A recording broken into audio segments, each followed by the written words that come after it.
November, we had a press conference here, and at that time, I think the Associated Press and other outlets were saying that the laptop was Russian disinformation still at that point. And they were saying that these were conspiracy theories, and they were saying that none of the money ever happened while Joe Biden was vice president. We've dismissed all of that. We have evidence. That's something, again, I don't think a lot of you are used to with respect to congressional investigations. We have evidence. And you look at the congressional scandals of the past. You look at Watergate and things like that.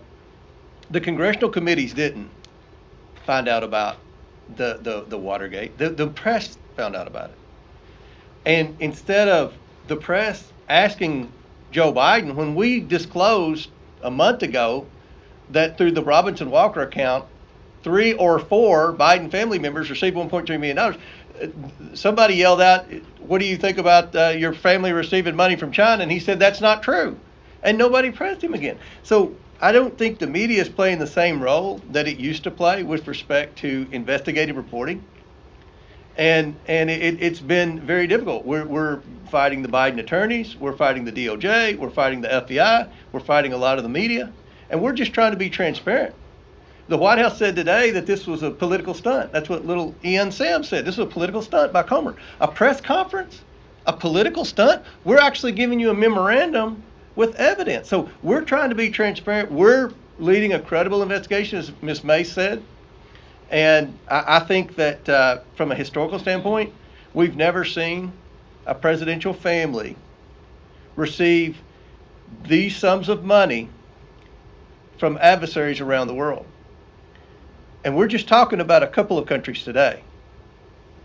I mean, if you look at the countries that this family was influence peddling in, China's probably the most reputable country on the list, if that tells you anything. So I think we're making a lot of progress in less than 100 days. One difference between us and the work that the Senate did is we have subpoena power, and we got the bank records, and we're going to get more bank records, and we're going to have more whistleblowers come forward. A few weeks ago, last thing I'll say to answer the question, we said, I mentioned whistleblowers a couple of weeks ago, and Jamie Raskin said there were no whistleblowers. There are 2 whistleblowers that have come forward now, one with the IRS and one with the DOJ. So, Chairman, so in some press conference, you said that there's at least 9 Biden family individuals who brought up today. Their memo today only includes 3. When are we going to learn about the other 6? Who are the others? Well, since you asked, I will tell you. Joe Biden's son, Joe Biden's brother, Joe Biden's brother's wife, Hunter Biden's girlfriend or Beau Biden's widow, however you wanted to write that, Hunter Biden's ex-wife, Hunter Biden's current wife,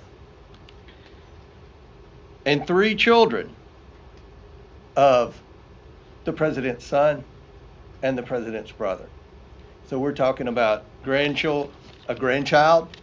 That's odd. Most people that work hard every day's grandchild doesn't get a wire from a foreign national or anything like that. So that'll conclude our question and answers. We're accessible.